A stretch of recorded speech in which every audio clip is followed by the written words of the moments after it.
પાર્લેજી કોના માટે લાવ્યો? કૂતરા હાટુ. અને આ ગાંઠિયા? ચકલા હાટુ.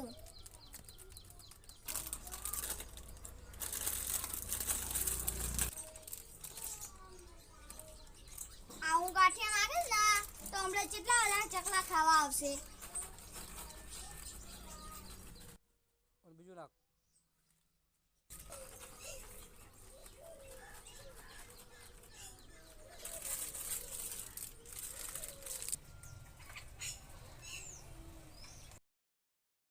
જો મિત્રો કેટલા બધા ચકલા આયા ખાવા આયા છે.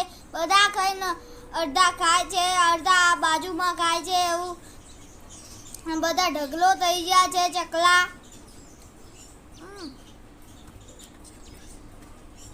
જય માતાજી.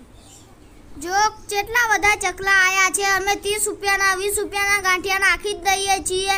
વિડીયો ગમે તો